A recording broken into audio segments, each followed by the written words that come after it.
What is up, everyone? Welcome back to another video today, and in this video I have another unboxing. No, I did not order this off of Amazon, this was ordered off of eBay, so I'm guessing whatever the seller used here with this Prime box, that's what they had just lying around.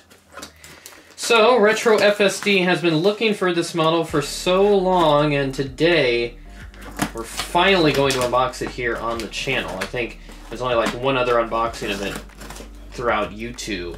So this will be pretty exciting to see here.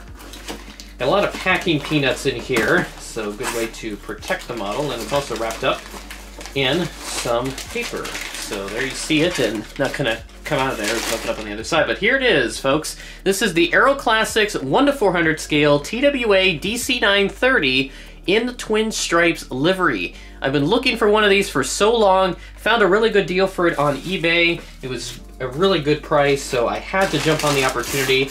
I told myself I wasn't going to buy any models until airliners came around, which is next month now. But this model right here, I can't pass up on this, so I had to make an exception for it. That's why I have it in my collection today. So, without further ado, let's head into the studio and we will unbox it.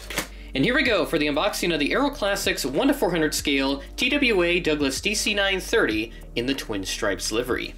As you know, I've wanted this model for so long for Retro FSD. This was a critical asset for the project throughout much of the late 80s and into the 1990s as well. There was a period of time where TWA did not fly here. Around October 1992, they discontinued the Sioux Falls to St. Louis service, and it was brought back sometime in late 1994. I saw a December 1994 route map which did feature Sioux Falls. Now, it doesn't have all the lines that connect to each city, it just has all the dots for each city that they serve, which I don't really like those, but that's just my opinion.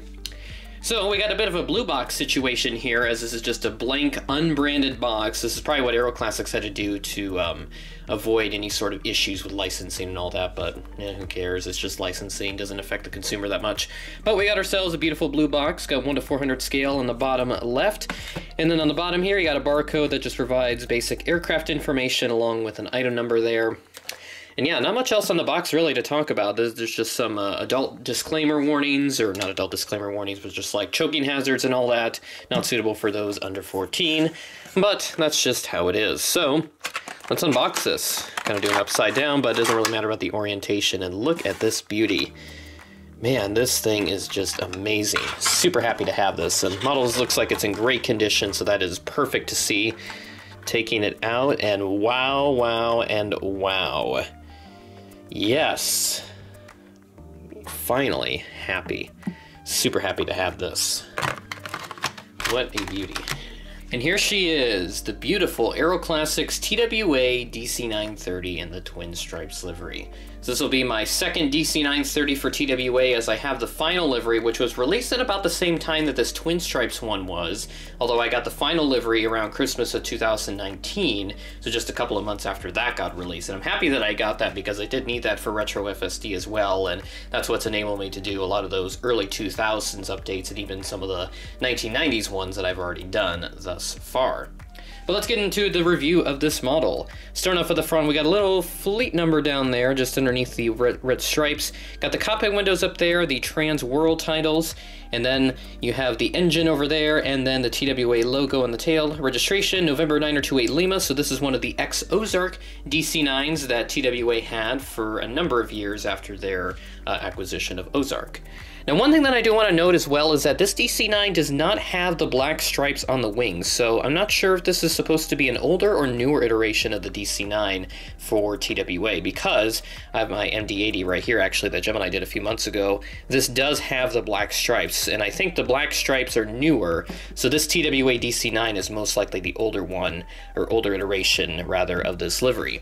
And one thing that I've also noticed as well is that some TWA DC-9s do have larger titles. Some of the Series 30s do have larger titles on them. I'll go ahead and pop up a picture of what one looks like. It's a little bit different compared to the actual livery that Aeroclassics did right here. And I think this particular iteration is a bit older, but outside of a couple minor details, I'm definitely happy with using this model for the entire era that it's applicable for the Retro FSD project. So yeah, like I said, flew from the late 80s into the 1990s, had a brief period in the middle of the decade where they didn't fly here due to bankruptcy stuff, so they didn't fly to Sioux Falls for several years. Came back though in around 94 and 95. That's when their final livery got introduced, and then they would stop flying in 2001 when American acquired them. So overall, this is a really solid model. Very happy about this right here. And I didn't really do much of a review on the other stuff on the model here, so let's take a look at the underneath real quick before we end the video. So there is the metal underbelly, a little bit of a defect right there with just the paint, but that's hardly noticeable, so I can't complain too much.